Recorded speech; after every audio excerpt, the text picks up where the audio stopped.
For every moment of every day that you are not practicing, someone somewhere is. And when you meet them in competition, they will beat you.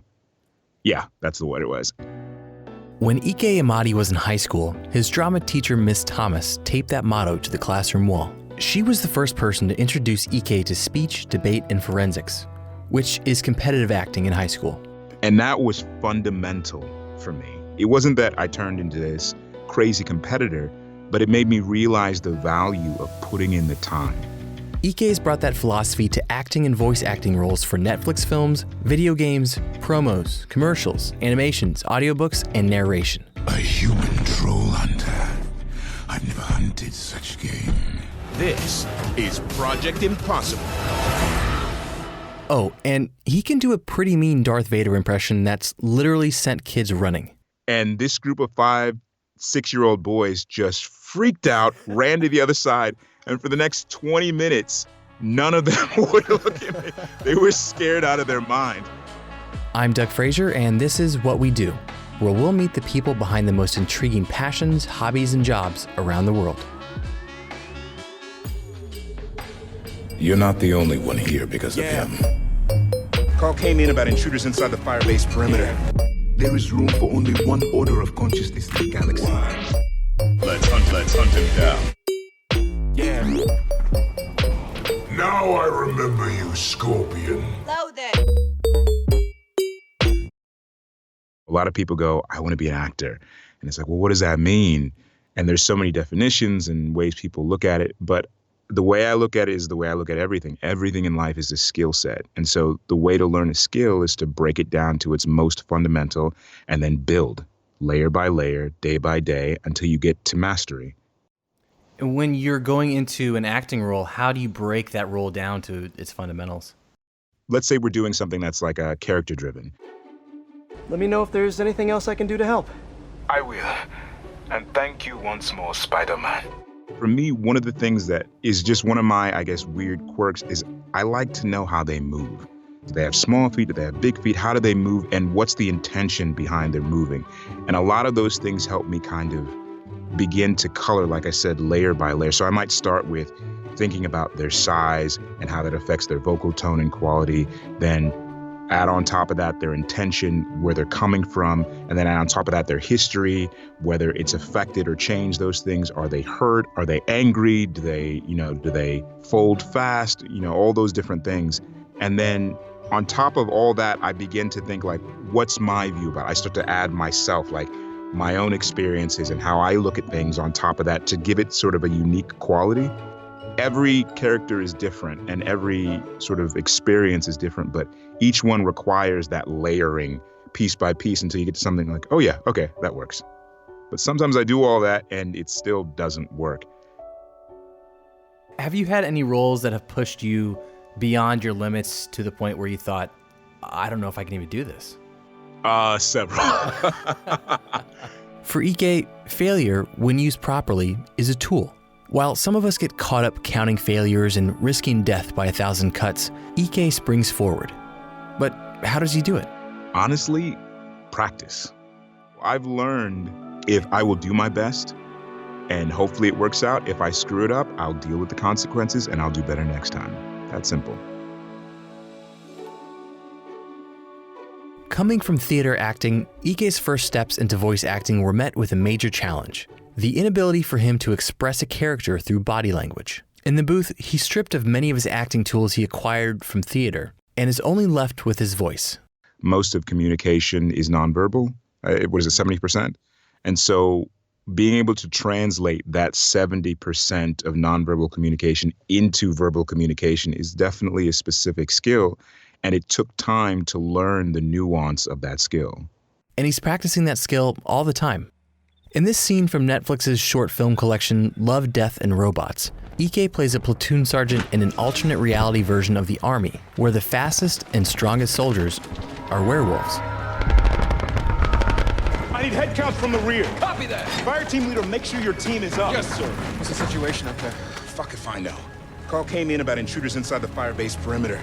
Then comms went down. So the major's sending us in. I'm going up there. Like hell you are. I can get to that fire base in minutes. It'll take this relief column an hour. Dog soldier's just worried about his own kind. Fuck off! Those are men up there. Doesn't matter what kind.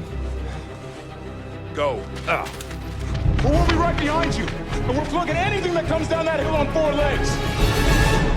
Some voice acting projects aren't all about the vocal performance. These projects require what's known as motion capture, better known as mocap. For this, Iké dons motion tracking devices that capture his movements as he acts out scenes. It's moments like these where Iké taps into his theater background. That's really what mocap turns into, is basically black box theater. So I really enjoy that. At the same time, being able to be in the booth, you can really kind of go nuts, go crazy, do things to get the sound that you want that you wouldn't normally do in real life. So each one has its good points. To better serve her, Sub-Zero. We defend Chronica as she rewrites history. Short-circuit their suit systems. Are there any characters throughout the years that you've really related to that come to mind? You're like, yes, this was a unique experience that I haven't felt with other characters. It's funny because for me, I don't often get to play characters that come back, that are like fully formed and well developed. And I worked on this series called Troll Hunters. There's a whole other world we know nothing about. Creatures living in shadows. Monsters living amongst us. Whatever they are, someone or something in Arcadia is at the center of this. I did this character called Angor Rot. That is why you require Angor Rot. The audition process was, so intimidating because it's a Guillermo del Toro show, it's for Netflix and all this stuff. And so in the end, the way the character was written was so well that it just gave me so much to play with, so much to deal with. And in the end, before the series had ended, we had fleshed out his backstory. We had given him depth and this just amazing arc of redemption, which almost didn't happen. I mean, there's a whole story about how, because he dies in the series. But where are your loved ones now, Hunter? Up here, rothead! They told me later that he was so well received and so well loved that they actually ended up changing the 3rd season to bring him back so they could flesh out that story. The comments that I've gotten, the notes over Twitter that I've gotten from what ostensibly is a bad guy has been, just enlightening, to be honest. And that was just an incredible experience that just showed me the power of excellent storytelling. And it's made me want to only do things where the story is the most important thing. The final supply caches are secure. Thank you. I will take them all to the Simkarian embassy and make sure the aid is delivered. Stories are a way for us to escape, to dream, to see the world from a new perspective. As viewers, we can get swept up in a great story, and so can the actors who help bring those stories to life. But what happens if the lines between the character's story and the actor's life begin to blur? At the University of Missouri, Iké's professor gave him a piece of advice that would help shape how he viewed his career. And for some actors, it can be the difference between a fulfilling life and death. I was doing a lot of theater, and there was a professor there, Professor Ruffin, and I used to just bother him and ask him questions all the time. And so during one of our discussions, he was the one that broke that down for me. He was like, a lot of people don't know who they are. A lot of actors are just shades, pieces of the characters they've played. He was like, you can't properly be who you are unless you learn how to drop those pieces when it comes to life. He said, this is a job. This is something that you do. It isn't who you are. It's a part of you, but it's not who you are. And knowing the difference is an essential part of living a healthy life. Have you had any friends who have had trouble shedding those characters, and you see over time how it kind of chips away at who they are? Absolutely. Absolutely. He was an actor. He was far more successful than me, but he always kind of had this inability to deal with his fame, to deal with the pressures of what it required from him. And we would have conversations about this, and this was one of the things that he would talk to me about before, things turned south. And despite our conversations, despite all the things that we talked about, he just never wanted to deal with that aspect and deal with who he actually was, as opposed to being able to run and hide in these characters. I did not see it coming, to be honest. It wasn't until the last days where he just sort of completely isolated himself, and then over, I think it was a few weeks, then he was gone.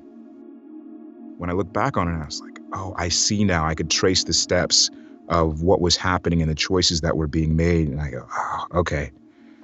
Yeah, but it was brutal. At the heart of every story and every human is a struggle. Big and small, these conflicts shape us.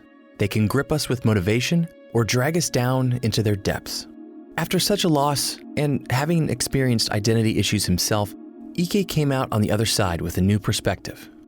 You have to be very careful about what you choose to assign your identity to, or to find your identity in. For a lot of us that work in entertainment, it's very easy to make my identity, oh, I'm an actor. And so when being an actor is going well, then you're like, oh, great. But there are days when it doesn't go well.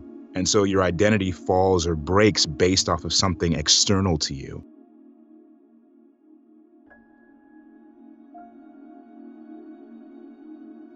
When not recording in the booth, Iké uses his voice talents from time to time for friends, with hilarious results. Are you known for doing impressions of any particular celebrity or character? I guess it would be Darth Vader. I actually have this story. So my friend's kid turned 6, and he wanted Darth Vader to come to his birthday party. So he bought me a suit, and I went out there and I had like a little microphone rigged in here and a little speaker in the chest plate. And I came outside and I started speaking, and this group of 5, 6-year-old boys just freaked out, ran to the other side, and for the next 20 minutes, none of them would look at me. They were scared out of their minds. Eventually, the birthday boy walked up slowly and like shook my hand, and then the rest of them kind of cooled out. But for years after that, he was like, Darth Vader came to my birthday party and it was amazing. Do you think you could summon your Darth Vader impression? Let me see. I find your lack of faith disturbing. Luke, I am your father. I understand why they were shitting their pants. That is spot on. No matter if it's for a film, audiobook, or a kid's birthday party, at the core of Iké's craft is storytelling. A good story has to be based in truth. I feel that way about art generally. Really great, you can do all sorts of different art, but really great transcending art has to be based in universal truth. And so if you have universal truth, you can build off of that, do wonderful art, but also tell incredible stories.